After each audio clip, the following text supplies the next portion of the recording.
Welcome to Freedom Fighters Code Grey. This is a show where we discuss human trafficking, an issue that's impacting our communities. We often think about human trafficking as something that happens in other places, in other countries, not in our own backyard. But in fact, in the city of Barrie, we have double the national trafficking rate. Children are being recruited as young as 12 years old. We know 90% of people who are trafficked in Canada from within Canada's borders. So this is an issue that impacts all of us. And today I'm really excited to introduce my guest, Dominique, who is a freedom fighter here in Ontario. Welcome, Dominique. Thank you so much for having me. Thanks for being on the show. So could you share with us, for our viewers who are just tuning in and might not know anything about trafficking, like what is this injustice? So usually how I describe human trafficking are individuals who've been manipulated emotionally, mentally, psychologically for the benefit of another person. And so that other person usually benefits monetarily, and that can typically be done through labor or sexual exploitation. And specifically in Ontario, which is where I talk about a lot, it's mainly sexual exploitation where human trafficking happens. So where does your story begin as a freedom fighter, as someone who's like, hey, human trafficking is happening in Ontario and I want to do something about it? Yeah, that's such a great question. So my parents were huge social justice advocates, and they raised us and educated us a lot. And I remember, I think it was my grade 11 presentation I had to do in school, and I did it about human trafficking. And I think at the time I did it about human trafficking in general. And one of the countries I talked about was India. And I remember thinking, well, if I was in India, I would do something about it. But obviously human trafficking is not happening here. And at the time I was living in Sarnia. And so I don't know what I can do. And so that's kind of where it started. But I was always really passionate about doing something. And then about 4 or 5 years ago, I was living in Guelph and I read a newspaper article and it was talking about human trafficking happening in Guelph in the area. And I was shocked. I was like, how is this happening, in my backyard? And then I remember thinking, well, I always said I was going to do something about it. So I guess I'm going to do something about it. So that's kind of how it began. Wow. I really admire just like you hearing about this injustice that's happening in our world, and like your immediate response is to act and to do something. So that can be overwhelming for some people, right, to hear about trafficking. What is that first step that you took when you were like, this is happening in Guelph, this is happening in my backyard? What is that first step of action that you took to fight this injustice? Yeah, it really is overwhelming. And I think if your heart goes out for people who have an injustice happen to them, often you want to do something and you don't know what to do. And so that's exactly how I felt. And so I remember reading a newspaper article, and then I was like, well, okay, well, I guess I'm gonna Google and research how it's happening in Ontario. Like, that's crazy. And at the time I thought human trafficking looked like how the movie Taken portrayed it. So, I was like, okay, clearly these girls are getting kidnapped and held against their will. And I was like, how's that happening? So then I started researching, and the more research I did, I was like, okay, that's not how it's happening. It's far more coercive, deceptive than Taken portrays it to be. And so I would say that was my first step, is educating and researching more about what it looks like. And so often when I talk about people who want to do something about it, I think that's the biggest step, is number one, educating yourself on what it looks like. But the second step I would say is you shouldn't stay in the education piece too long. Otherwise it can become really overwhelming. Because the stories are really heartbreaking, and you can stay stuck. So I would say the first step is for sure research. There's a lot of information out there on YouTube and Google, but definitely move from research and knowledge to the second step. And I really resonate with what you're sharing, and I'm really thankful for you just identifying that for our viewers, that educate yourself. And I know a helpful resource or tool for folks who are like, I know nothing about trafficking, I'm tuning in, I'm just learning about this for the first time. There's a website that's funded by our Ontario government called helptraffickpersons.org. It's a free online training course where you can learn about human trafficking, what it looks like in Ontario, how to identify the signs and indicators, and really educate yourself with knowledge, but also doing research, learning people's stories through news articles, and as advocates share what's happening, continue to be in that place of learning. And so you mentioned not being in that place of learning for so long that you just kind of become apathetic or, overwhelmed and not able to take a step forward. What was the next step for you? What did that step to action look like after you did the education and research? Mm-hmm. And I think this is a piece I'm actually very passionate about. So I think education without action leads to apathy. Mm-hmm. Because the more you know about it and you feel stuck and you don't know what you can do about it, the more you tend to not pay attention. So I know that actually is almost how I started going. It's like, I know so much about human trafficking in Ontario, I don't know what to do. Like, I'm not gonna go, wander around the streets and so what else can I do? So then the next step I took was I contacted a couple organizations in the area that work with people who have been trafficked, and I just started volunteering. So they would do fundraisers, I served tea, I just got involved as much as possible. And so I think for anybody who wants to do something about it, taking that next step and finding out organizations in the area, seeing how you can contribute, whether it's just serving tea or not, it makes a big, big difference. Yeah, I love that so much, because I think there's so many ways that people can volunteer with partner organizations, anti-trafficking organizations, but even in the community in ways that helps prevent people from being exploited, or in situations where maybe there's a higher risk of someone being vulnerable to human trafficking. So thank you for just encouraging people to volunteer, to get involved in their community, and that there is something they can do, whether that's serving tea, right? It's not necessarily having to be in a huge impactful position or things like that. It can be simple things that we do day to day that can make a difference in someone's life, and that's where the change begins. So I know that you went on a really interesting and exciting endeavor recently. I did. And I'm wondering if you can share with us a bit about how your idea to be in this position of advocacy came about, and why you went and embarked on a bike ride across the province of Ontario. Yeah, so that's quite the story. So fast forwarding, so I was volunteering and I wanted to do something else. And so I decided I was going to make a documentary about human trafficking in Ontario. And so I was in the middle of doing that. It was the first time I've ever made a documentary.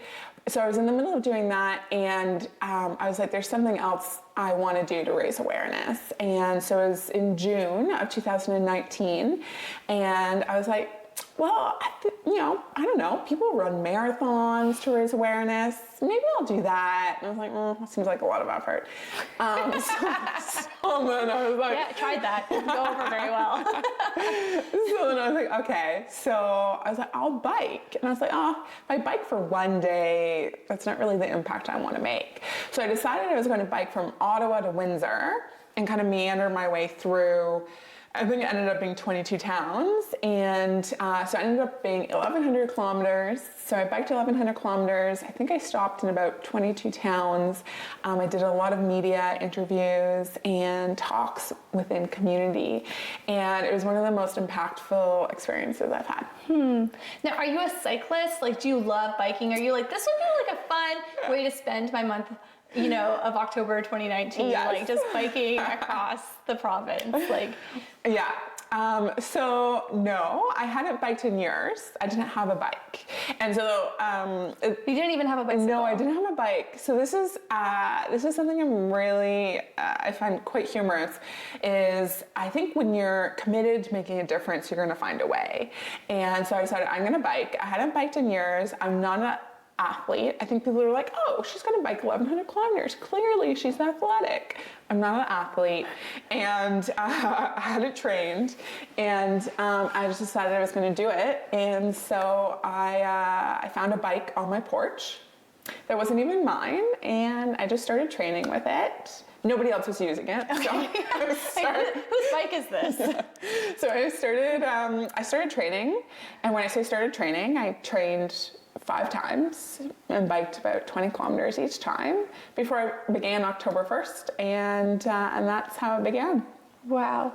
And you mentioned this being like one of the most impactful things that you've ever done. Is there like a story that you can highlight from, you know, this journey that you went on that when you think back to it, it kind of sticks in your mind and is something that continues to propel you forward?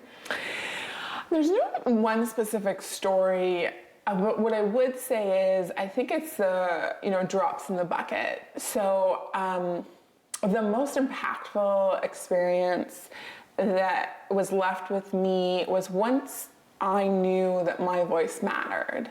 So I would go and I would do media interviews and I would talk with people, and it created a change over there on their end. And once I knew that my voice mattered, I knew that I could go and make that difference. And I think that was probably the most impactful thing. And I think for individuals who want to make a difference, often they're like, well, if I don't do it, somebody else will, or I'm not good enough, or I don't know how to.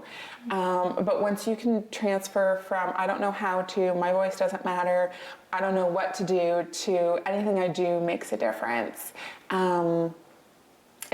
it creates an entirely different perspective on the impact you can make in the world. Wow, that is so inspiring. You know, just hearing the way that you're sharing about finding your voice and making a difference and having an idea and then just taking that step forward and that risk, almost like it's a risk. You're stepping out, trying something new, going bicycling across a province, figuring out, you know, the road. What was it like for you to kind of overcome those obstacles, maybe of trying something new and overcoming a risk? Terrifying. I think I made a very conscious decision to be pretty authentic and vulnerable throughout the tour. And so I would do a Facebook Live every day. And the easy thing to do on the Facebook Lives would have been like, today I'm biking 100 kilometers. This is so great. But I really wanted to portray the ups and downs of a journey. And so there's times I went on the Facebook Live and I was just like, I'm exhausted, I'm tired, I don't know what to do. It's extremely uncomfortable. And I think this is a thing I often love to highlight, is if you're out there doing something that's risky, it's extremely uncomfortable. And you should expect to have an emotional roller coaster, because you're pushing the edge of and beyond the edge of what's comfortable. And so for me, it was actually very emotional, a roller coaster. Some days I was like, this is great. And sometimes I'd be like, this is the worst thing I've ever done. And so I think I really like to touch on that, because I think when people are like, I'm going to go make a difference in the world, and then they experience, you know, maybe a downturn of, I'm just feeling really bad right now, I'm feeling sad, I'm feeling overwhelmed, they potentially stop. And I like to talk about, that's just part of it, and that's to be expected. And you should just expect that. And I don't think that's talked about often enough. When it's like, go make an impact in the world, go follow your passion. And what's not talked about is the roller coaster. And so for me, it was 29 days, because I got into Ottawa on the 29th day. It was a roller coaster. And I finished on the 29th day, and quite frankly, I actually did not want to talk to anybody on that last day. I wanted to go finish biking and go back home and hide, because I was just like, I just didn't. And so there was a reception, like, you know, there was MPs that met me on the hill and all this stuff, which was so great, and I was so thankful for that. But it was an interesting contrast to, you know, my expectation of being like, yes, I did this thing, but then I really wanted to go and just be by myself. And I really want to highlight that, because I think if people aren't aware that that is part of the journey of being a person who pushes the edge of their comfort zone and pushes the edge, they could get to that experience and being like, why am I sad, or why am I upset, and why do I want to go hide in the closet right now? and that takes them out of making a difference in the world. So I often like to talk about that. Yeah, and I really appreciate your openness, your honesty, and your authenticity, right? Like, we're human beings and we have emotions, and when we try new things and challenging things, it's not always easy. It's not always the way it like looks in the media interviews or these snapshots of like riding a bike along the 401 corridor. You know what I mean? Like, it's difficult, it's tough. So thanks for your bravery, thanks for your courage, for doing this important thing to raise awareness on this injustice that's impacting our communities. So we're going to take a short break, and we'll be right back to continue hearing this inspiring story of Dominique's journey to raise awareness on human trafficking.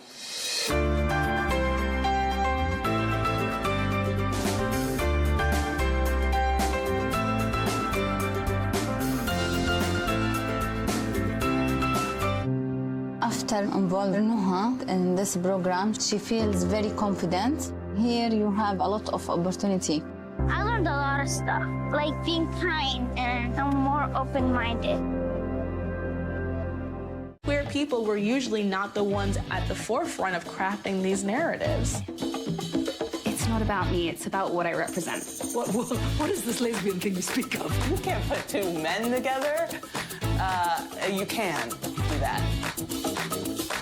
Are they? Are they? They are! People stood up and said, this show is meaningful to me and here's why.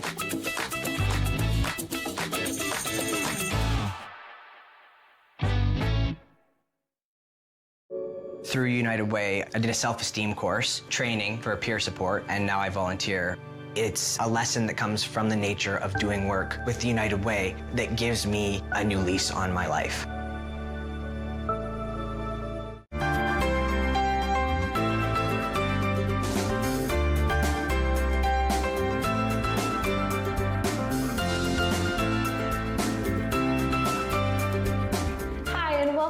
To Freedom Fighters Code Grey, a TV show where we discuss human trafficking and how it's impacting our communities. I'm here with my guest, Dominique, who's sharing her story and her journey of biking across the province from Windsor to Ottawa to raise awareness on human trafficking. So Dominique, can you just share a little bit with me about, what did a typical day look like when you're on this bike journey? Was there one? What kind of, you would wake up in the morning? Was there a strategy? Was there a plan? Was it go with the flow? Like, how did this? Yeah, so I'm a pretty go with the flow person, but the usual day, so I'd usually bike anywhere from about 60 kilometers to 100 kilometers each day. My longest day was 130 kilometers, which was a lot, especially since I hadn't trained. So I would bike usually about 5 to 6 hours a day, depending on how slow I wanted to take things. And then some evenings I would have events in the community. So I would have a talk in the community. So that was a couple of the nights. And then I would have media interviews. And then it was a lot of emailing. So I would bike during the day. I would do, the community conversations or the media interviews. And then at night, I would spend a lot of time emailing. And then I essentially did that the entire month. And so how many days exactly were you biking? Because that seems so physically and emotionally demanding. Like, how did you take care of yourself in this process, and how long was this bike ride? So I started in Windsor on October 1st. I finished in Ottawa on the 29th. Of 2019. Of 2019. And then I took, but I spent a week in Toronto. So I didn't bike for a week in there because I was doing some work. And so most of the time it was actually, once I got into a rhythm, it was good. And this is actually something I like to talk about with people who are doing something that they've never done before, or it seems like this big thing. So in total, I biked 1,100 kilometers. People are like, oh my goodness, that's crazy. But if you break it down into small, sizable steps each day, it's actually not that crazy. So for anybody who wants to go do something, and it's like it's this crazy thing, just break it down into a day by day. So for me, biking 70, 80 kilometers a day in a 5-hour period was actually not overly exerting. And so you just take it one step at a time. or incredible. 1 kilometer at a time when you're cycling. That's incredible. That's incredible. And your story is so inspiring. It makes me want to try to bike across the province. I don't think I could do it. I think my legs would fall off. But I'm really grateful for just the work that you're doing and for the step that you took to raise awareness on trafficking through riding your bike across the province. So I guess the question I have for you now is, what's next? Like, what is your next step in advocacy? What's your next step in fighting trafficking? Or, what are you doing now? What are you up to? I am asked that a lot, and the honest answer would be, I really don't know. And I have a couple of things that are kind of cooking. So, and here's the thing is also, in this entire journey, I've just taken one step at a time. So the first step was I educated myself on what human trafficking looked like. The second step was I started volunteering in organizations fighting human trafficking. And then the third step was I would start having conversations with people, which then led me into starting to create a documentary. So even if you don't know what you can do, because I'm a passionate person on talking about what each individual's voice can contribute. And so you may not know what you can do, but you just need to take the next step. So for me, I didn't know I could make a documentary, and I just started having conversations with people. And that's kind of how the documentary started unfolding. So after the bike tour, the documentary I'm in the middle of making a documentary. I did the bike tour, and then now the documentary is going to get readjusted, and I actually think the next step is going to be a web series on educating people about what human trafficking looks like, specifically in Ontario. And so I'm currently in the phase of recreating that, and then fundraising and creating the capital to actually make that web series happen. And I've never done it before. So it really is like step by step, having conversations with people. So that's one thing. The second thing is I'm cooking up my next adventure, and it might have to do with kayaking from Alaska to California. What? Yeah. Wow. Yeah. So, and I've never kayaked really before, but again, I think once you've done something I've never done before, there's a formula in recreating it. So the formula is this. This is my experience. This is what's worked for me, and maybe it can work for somebody else. So this is my formula. I have an idea. So my idea was I'm going to cycle across Ontario. I go talk to a couple really close friends, and I commit to doing it with a couple close friends. So then a couple weeks later, when you think it's a really bad idea, and you're like, scratch this, I've never cycled before, what am I doing? You have those really close friends who are like, Dominique, it's fine, it's okay, you can do it. And it keeps you accountable, because once you step out of the moment of inspiration into reality, I think it's easy to get scared of those big dreams and that impact you want to make. So it's really, really important for me, for anybody who's stepping outside of their comfort zone, to have a person or 2 or 3 that they commit that they're going to do it. And so then you do that, and then you just have conversations with people who know more about you, about the thing you want to do. So in cycling, I never really cycled that long distance before. So I had conversations with people who are long distance cyclists. You know, what type of nutrition do I need? Gear do I need? And then you just figure that out. I'd never done a media press tour before. I was very blessed with the amount of press I got on the tour. And how that happened was I talked with another person who was a journalist, and she was like, Dominique, this is the email you need to send out, this is what you need to do, and then I just did that. And so it really is very possible to take this big, crazy dream and goal you have to make an impact and create it and have it happen in reality.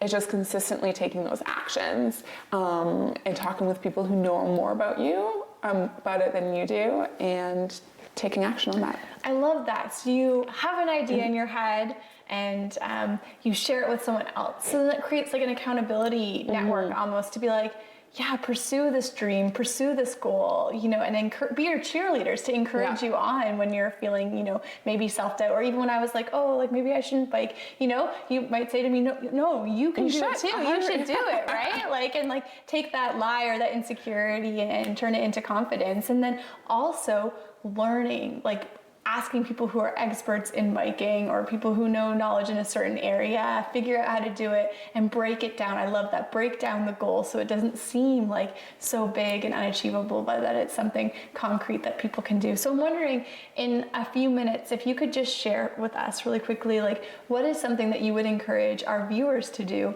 as a way that they can make a difference, as a way that they can fight trafficking in their communities?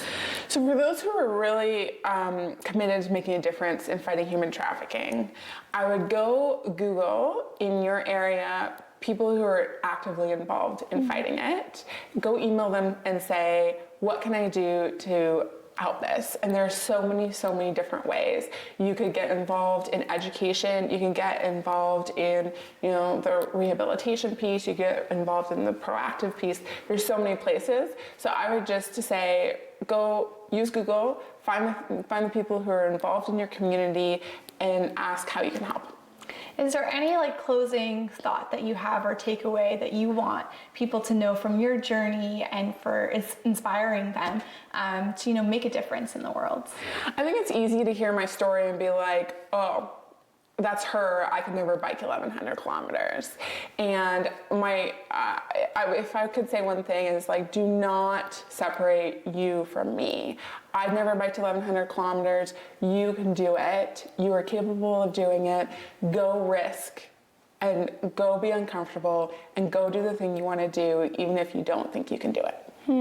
That's so encouraging and so inspiring. And yeah, Dominique, I'm just so grateful that you took the time to be here today, to be on the talk show and to share with us and to inspire others through your story that everyone can make a difference. Everyone can take a step to change and to make our world a better place and to raise awareness on injustices that are happening in our communities and to do something. Each person can make a difference, right? And so I'm so grateful for your story and for the time you've taken to share with us today. And viewers, thanks for taking the time to watch Freedom Fighters Code Gray. I just wanted to end with and let you know that if you know someone that's being trafficked, if they're in immediate danger, if you or someone you know is in immediate danger, please call 911. If you are looking for support and services or more information on trafficking, you can call our Canadian Human Trafficking Hotline that's open 24/7. And the number for the hotline is 1-833-900-1010. Again, that's 1-833-900-1010. Thanks so much for taking the time to watch Freedom Fighters Code Gray. We hope to catch you next week.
If people stood up and said, this show is meaningful to me and here's why,